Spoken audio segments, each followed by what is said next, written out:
Welcome back to the channel, guys. As you can see, the little Fiat is now in the garage. We've got the engine finished, ready to go in.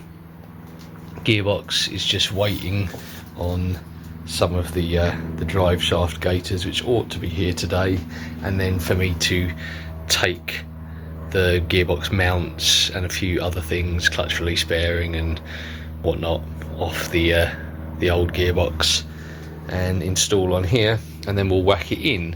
However, as the whole car is going to be repainted this year, I figure probably what we've got to do as a first step is to clean up and give the inside of the engine bay a little bit of a blow over so it looks slightly less knackered. So in a minute I'm going to give that a clean down and we'll spray it over with some new ribbon blue cellulose.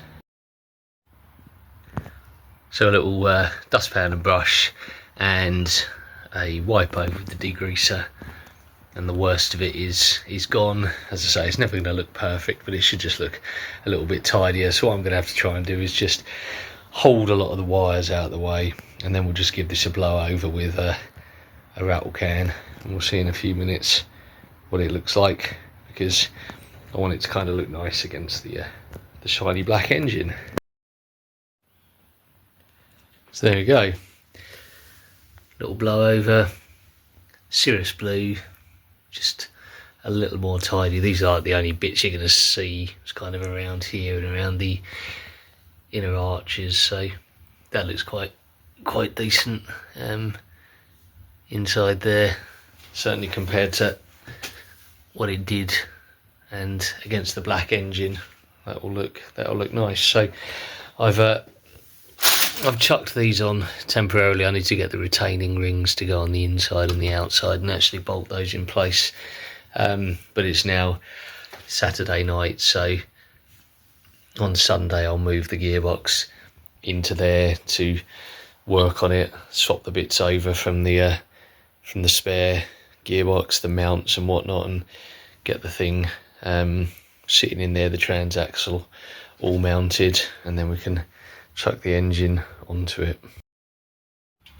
Well, I may have skipped a few stages with the video, which is just as well, because it was mainly a lot of swearing, as I had forgotten how I normally install these, which is with a lower jack, and I used a higher jack, and then I couldn't get any of the clutch lined up or the bell housing or whatnot. But the good thing is it is now in, and I only chipped many bits of paintwork up there that I'll have to touch up later.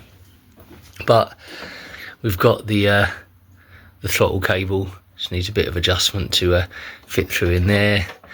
The choke cable, which again needs to be slightly longer to fit down in there. Kind of knew I was going to have a little bit of faffing about with that, but hopefully it won't be too much of a pain in my arse to do, but only time will tell, I suppose. Actually, it might be a little bit more of a pain because that is a very short Bowden cable, so I don't know. Well, we'll see if I can make something custom up there. Like everything else is custom, so why not that as well?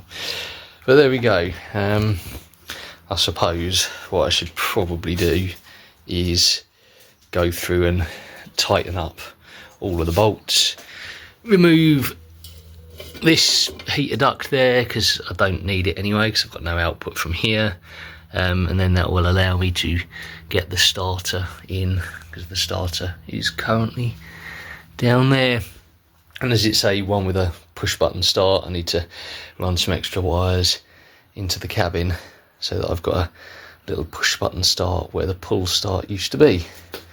But there you go, that is now a 650 with a ported high compression head and an SU carburetor, and it sounds really nice because it's got a cool stainless exhaust. It just tucks down there and looks pretty standard. The rest of the garage is an absolute tip, so there's no distance shots. But there you go, brief run through the installation of what you guys might have been following me build for the last couple of months or so. If anybody wants that, feel free to drop me a line. Till the next time, guys, take care.